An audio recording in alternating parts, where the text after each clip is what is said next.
Hello, welcome to the video. As you can see by the title, Surrealism is 100 years old. Hopefully, this video is going to be released on the 100th anniversary of when Surrealism was founded, which I believe was the 24th of October 1924, the year being 2024 currently. But what I'm aiming to do is paint a 100-year Centenary inspired painting on this giant canvas, which is 76 centimeters high by 102 across. And I've already sanded it, pre-gessoed it a couple of times, so it's a bit more smooth than it was. Did run into an issue with that. Pretty much one of the edges frayed a little during the sanding. But what I'm going to do is going to stain this just with an undercoat of some sort of lightly washed out acrylic, just so it's not bright white. And then yeah, I guess I'll start working on the actual canvas, get the sketch down, and then you'll see me beginning the painting process. See you in that one.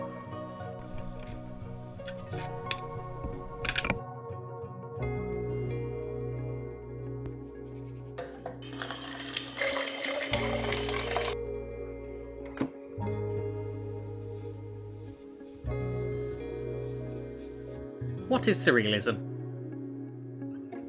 Surrealism was an art movement between 1924, ending around 1945 or 1966, depending on who you ask.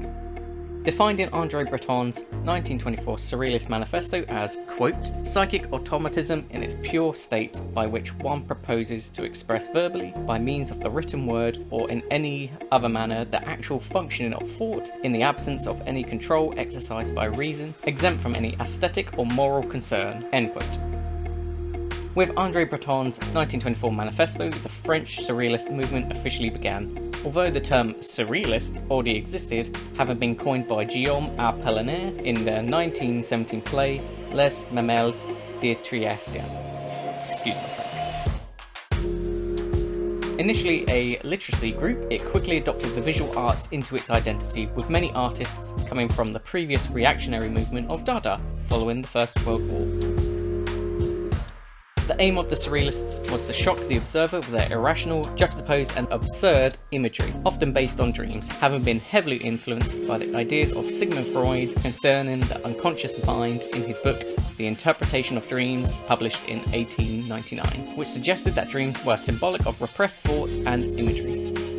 During its lifetime, a key artistic method was automatism, the process of expressing the unconscious in as pure a form as possible, be it in writing or imagery. André Masson being a key early user of visual automatism, where he drew seemingly random swirls, which then suggested forms that he would develop further. A method we have all likely used at one point or another. Other methods included collage, frottage, and grattage. Collage involved taking existing images from magazines of photography, cutting them out and rearranging them with other images to create a new juxtaposed composition. Frottage used rubbings done on paper over a surface of another object, such as wood, which would leave the impression of that surface, which could then be manipulated into new, unique images. Grattage was the scratching away of fresh paint from a surface, creating textures that could be dramatic, resulting in the stimulation of automatic creation as hidden images come to light. Each method attempted to remove the conscious act of creating, giving the unconscious mind a chance to express itself freely without logical constraints, to be as pure a state as possible for the most surreal result. The 1936 International Surrealist Exhibition in London brought greater public attention to the movement, with many artworks being displayed along with lectures from the exhibiting artists. The most famous of these being Dali's deep sea diving suit lecture, where he nearly suffocated, further adding to the surreal nature of the exhibit. Towards the end of Surrealism, it became increasingly reactionary to political events unfolding in Europe, with the 1937 civil war in Spain, specifically the Luftwaffe bombing of Guernica, affecting many Spanish artists like Dali and Picasso, both of whom created artworks in response. The rise of the Nazi Party in Germany, which was beginning to threaten Europe at the time, also became a focal point. Many of the artworks from this period are more political, challenging and monstrous as a result, all attempting to process what the artists were witnessing. With the oncoming threat of Nazi invasion, many surrealists were forced to flee from Europe, since many of their works were considered degenerate art by the Nazis, making the artists themselves potential targets. Max Ernst, a German artist, was even arrested during the occupation of France by the Gestapo because of his art. Those who escaped fled to America, and some even settling in Mexico.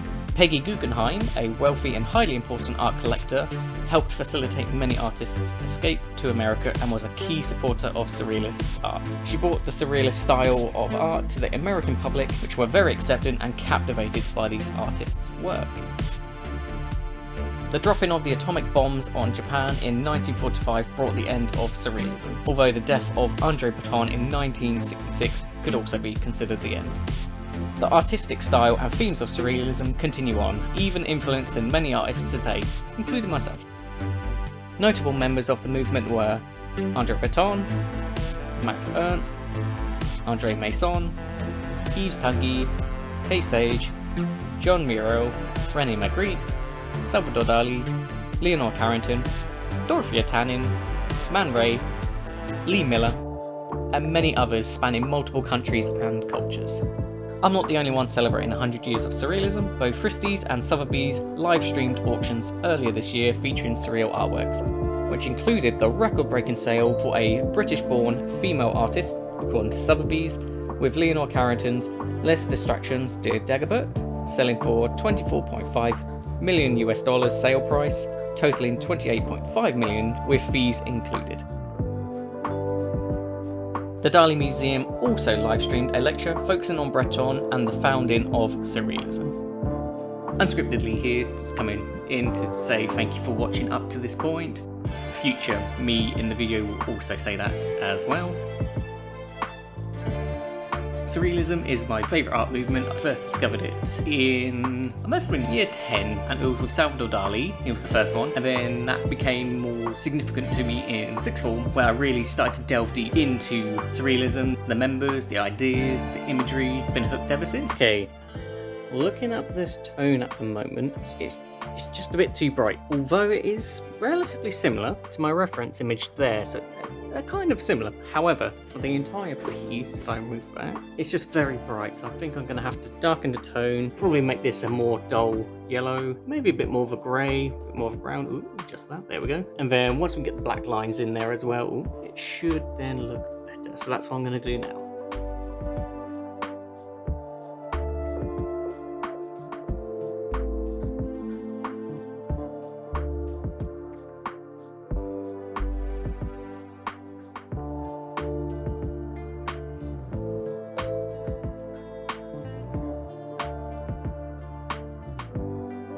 As you can see, it's a relatively big canvas, and I'm having to go over it in a couple of layers per section that I'm working on, but that's just usually how I work anyway. Okay, scary aspect to try now. So I've got these edges taped, and that's because I'm going to try and recreate that effect here. So it's going to go up here, across, around the back hopefully, and then I'm going to flick out and across the top. That's the aim. Hopefully it comes out okay. We'll see. So at this point in the process, I was very nervous because, as you can see, I'm just applying paint directly on top with no set outline necessarily. I have the vague shape in mind, but how that's going to turn out, I didn't know.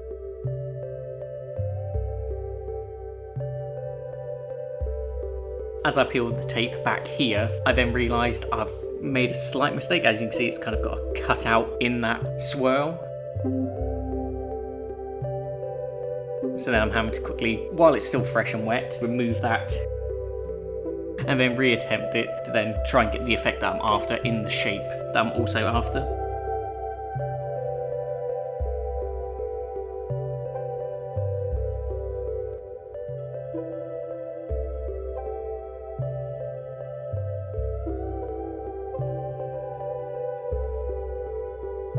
Working with it while it's wet was helpful, but however it did make mixing and layering of the paints more difficult because they just kept blending into one another. Didn't get the strong contrast from very dark to the very white highlights as efficiently as I want, but I then let it dry for a bit and then reattempt it.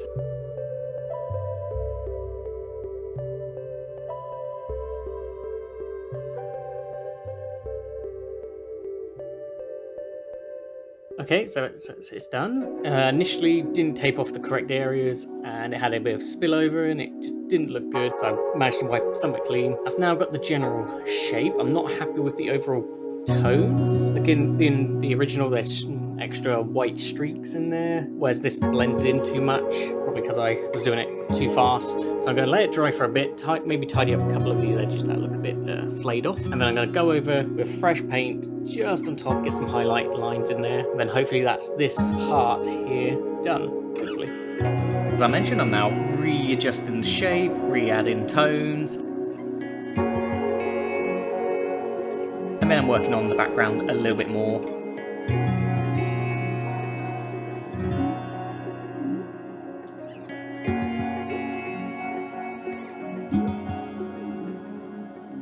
I'm going to add these little blue cloud routine looking structures from another painting reference.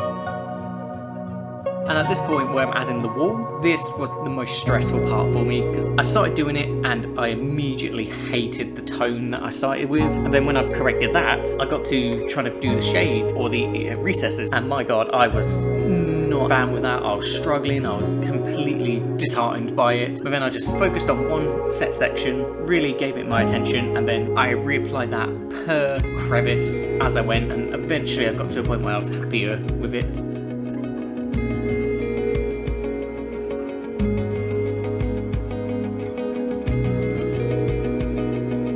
Now I'm adding this cool tree, supported by a red crutch.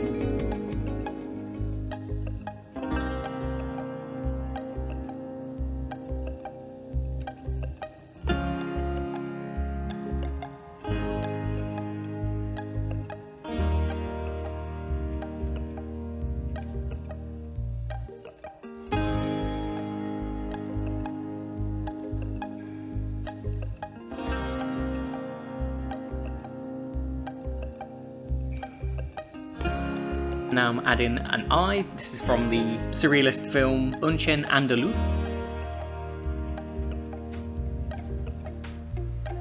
Here I'm adding a leather glove. This is from a Giorgio de Chirico painting, who was kind of a precursor to Surrealism, who was quite an inspiration for some of the artists from the Surrealist movement. So here's my little homage to that.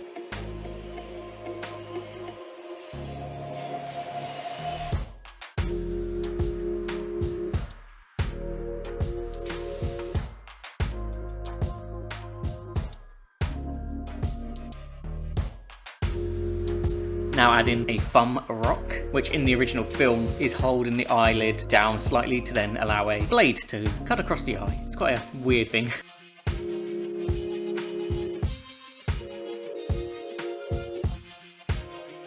As you can see, the painting is not finished. Quite a few reasons, most of which was me not managing my time correctly and being almost fearful to tackle the piece, because I did sections, I feel happy, and then I just look at it and think, I don't want to ruin it and make it look worse. I could have done this a lot faster. I could have used my time a lot more efficiently, but I didn't. This video is now going to be split into two, basically, so you'll see up to where I finish and edit this video, and then the second half will be me finishing mostly the foreground table here, so have all these characters, so they'll be the main focus of video 2. Hopefully I'll have more of the mid-ground done. I haven't done shadows for some of these because I want to do them at the same time so they're nice and uniformed. That's my plan, basically. Finish up this video to edit to the point where it can then be posted on the 15th. On the 15th of October, on the 100th anniversary of Surrealism. I would have loved to have had a finished painting. I'm going to have to just finish that for the year, so it's still at least within 100 years, not bang on, close enough. This is it currently as I sit here, but otherwise, thank you for at least watching up to this point. It's been really difficult to do up to now. A lot more grand than I envisioned, a lot more back and forth with myself, pretty much. Trying to battle the ideas, having ideas come into my mind, and then them not work out. I really hope to get this done by the year's end and then show you a complete painting. And then maybe I'll do a part 3, which will then go more of a deep dive into every single painting reference that I used on the piece, so you explain what my idea was, why I included that particular imagery, just so you can see the vast number of references I used for this entire piece. Until then, thank you for watching. Up to now, I'll hopefully see you in the next one. Goodbye.